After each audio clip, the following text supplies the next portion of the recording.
आपका हमारे चैनल पे स्वागत है। इस वीडियो में हम आपको बताने जा रहे हैं मंत्र जप करने के सबसे आसान तरीका, सरलतम विधि। वीडियो थोड़ा लंबा होगा तो उसको ध्यान से सुनेंगे तो आपको बहुत सारी चीज़ें इसमें समझ में आएगी, क्योंकि मंत्र जप हम लोग सब करते हैं, आप भी करते हैं, हम भी करते हैं। तो मंत्र को समझना बहुत ज़रूरी होता है। और आप कोई भी स्पिरिचुअल प्रोडक्ट omja.com या shivago.com से बाई आउट कर सकते हैं। जेन्युइन, ऑथेंटिक, लैब सर्टिफाइड और साथ में अभी मंत्र रहती है।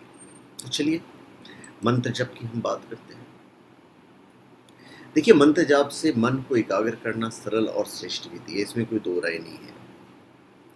जाप से मन में तन्मयता और मधुरता का एक ऐसा प्रभाव उमड़ता है कि साधक उसमें आत्म विभोर होकर डूब जाता है। सृष्टि से पहले जब कुछ भी नहीं था, तब शून्य में वहाँ एक ध्वनि मात्र होती थी, और वह ध्वनि अथवा नाद था ओम। क्या था? ओम। किसी शब्द, नाम आदि का निरंतर गुंजन अर्थात मंत्र। उस मंत्र में शब्द था, एक स्वर था। वह शब्द एक स्वर पर आधारित था। मंत्र कुछ विशेष प्रकार के शब्दों की संरचना होती है, जिनका विधि पूर्वक जप करने से सृष्टि के समस्त उपलब्धियां प्राप्त की जा सकती है।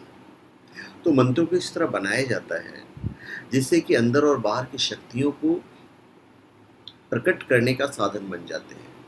मंत्र यानी कि मन को एक तंत्र में बांधना। करेक्ट है। किसी शब्द आदि का उच्चारण एक निश्चित लय में करने पर विशिष्ट ध्वनि कंपन इथर के द्वारा वातावरण में उत्पन्न होते हैं, और ये कंपन धीरे धीरे शरीर की विभिन्न कोशिकाओं पर प्रभाव डालते हैं। विशिष्ट रूप से उच्चारण किए जाने वाले स्वर की योजनाबद्ध श्रृंखला मंत्र होकर मुंह से उच्चारित होने वाली ध्वनि कोई न कोई प्रभाव अवश्य उत्पन्न करती है। इसी आधार को मानकर ध्वनि का वर्गीकरण दो रूपों में किया गया है, जिन्हें हिंदी वर्णमाला में स्वर और व्यंजन नाम से जाना जाता है। मंत्र ध्वनि और नाद पर आधारित है। नाद शब्दों और स्वरों से उत्पन्न होता है। यदि कोई गायक मंत्र ज्ञाता भी है तो ऐसा स्वर उत्पन्न कर सकता है जो प्रभावशाली है। तो इसमें मैं आऊंगा और बिल्कुल आऊंगा। जैसे भक्ति योग में जाप को श्रेष्ठतम साधन माना जाता है। क्या माना जाता है? श्रेष्ठतम साधन। मंत्रों में असीम शक्ति होती है, और ये शक्ति हमारी प्राण ऊर्जा को जगाने की कोशिश करती है। हर शब्द के अंदर एक तरंग होती है, और जब ये तरंग व्यक्ति के तरंगों से मैच हो जाती है तो उस व्यक्ति पर असर डालती है। मंत्रों का असर सबसे पहले शरीर पर, फिर मन पर और फिर आत्मा पर पड़ता है। यदि स्वर की आवृत्ति किसी कांच, बर्फ अथवा पत्थर आदि की स्वाभाविक आवृत्ति से मिला दी जाए तो अनुनाद के कारण वस्तु का कंपन आयाम बहुत अधिक हो जाएगा और वह वस्तु खंडित हो जाएगी। यही कारण है कि फौजियों, सैनिकों की एक लय ताल से उठने वाली कदमों की चाप उस समय बदलवा दी जाती है जब समूह रूप में वह किसी पुल पर से जा रहे होते हैं, क्योंकि पुल पर एक ताल और लय में कदमों की आवृत्ति पुल की स्वाभाविक आवृत्ति के बराबर होने से उसमें अनुनाद के कारण बहुत अधिक आयाम के कंपन होने लगते हैं। परिणाम स्वरूप पुल क्षतिग्रस्त हो सकता है। ये शब्द और नाद का ही तो प्रभाव है। अब कल्पना कीजिए कि मंत्र जाप की शक्ति का, वह तो किसी शक्तिशाली बम से भी अधिक प्रभावशाली हो सकता है। मंत्र जप के जरिए आत्मा, शरीर और आसपास का पूरा वातावरण शुद्ध हो जाता है। व्यक्ति कई तरह की परेशानियों से मुक्ति प्राप्त कर लेने में सक्षम हो पाता है। एकाग्र मन से भगवान का लगातार नाम जपने से या उनके किसी सिद्ध मंत्र का जाप करने से भगवान तक हमारी आवाज़ या प्रार्थना पहुंचने लगती है, और फिर भगवान भी हमारे कष्ट को दूर करने के लिए तत्पर हो जाते हैं। किसी शब्द की अनुप्रस्थ तरंगों के साथ जब लयबद्धता हो जाती है तब वो प्रभावशाली होने लगती है, और यही मंत्र का सिद्धांत है और यही मंत्र का रहस्य है। इसलिए कोई भी मंत्र जाप निरंतर एक लय, नाद, आवृत्ति विशेष में किए जाने पर ही कार्य करता है। मंत्र जाप में विशेष रूप से इसलिए शुद्ध उच्चारण, लय तथा आवृत्ति का अनुसरण करना अनिवार्य है तभी मंत्र प्रभावशाली सिद्ध हो सकेगा। नाम, मंत्र, श्लोक, स्तोत्र, चालीसा, अष्टक, दशक शब्दों की पुनरावृत्ति से एक चक्र बनता है। जैसे पृथ्वी के अपनी धुरी पर निरंतर घूमते रहने से आकर्षण शक्ति पैदा होता है, ठीक इसी प्रकार जप की परिभ्रमण क्रिया से शक्ति का अभिवर्धन होता है।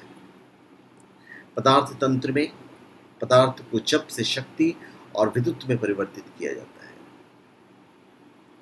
रुद्रायमल तंत्र में शिव जी ने कहा भी है कि हे प्राण वल्लभे, अवैष्णव, नास्तिक, गुरु सेवा रहित, अनर्थकारी, क्रोधी, यदि ऐसे अनाधिकारी को मंत्र अथवा जाप या नाम जप की महिमा अथवा विधि कभी न दें।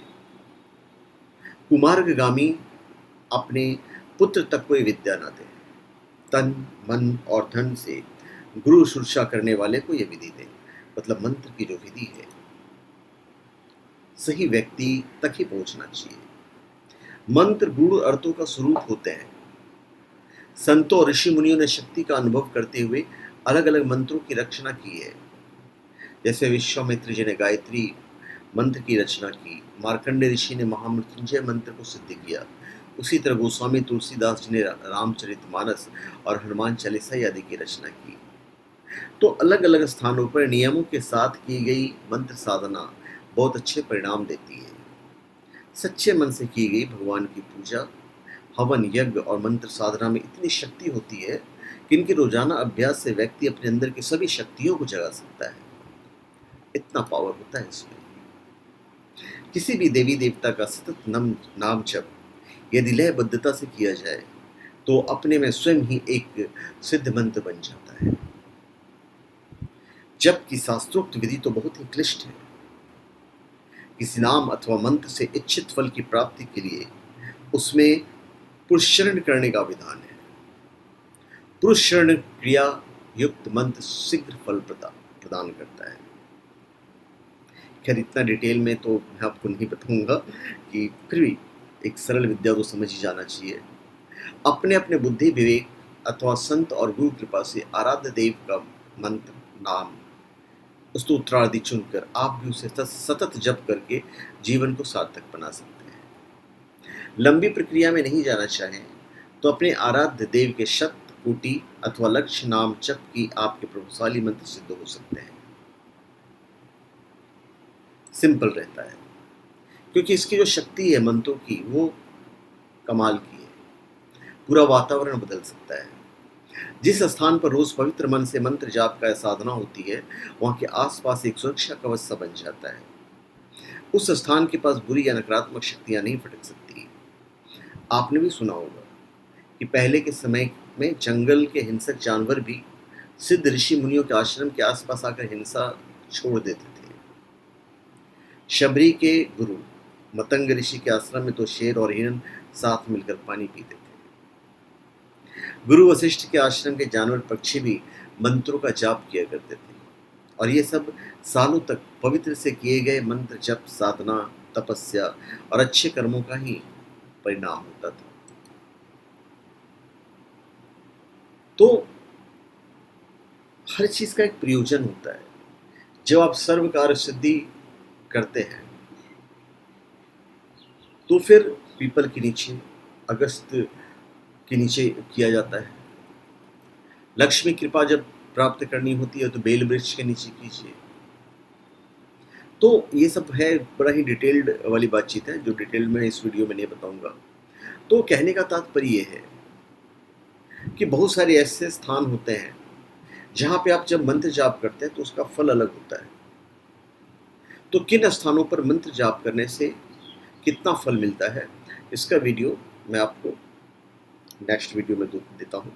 और इस वीडियो में मैंने यही बताया कि जब भी आप कोई मंत्र जाप करें तो सरलतम विधि से करें, एक लय में करें, स्वर और व्यंजन को समझें। तो धन्यवाद, आप सबका हमारे चैनल पर स्वागत है।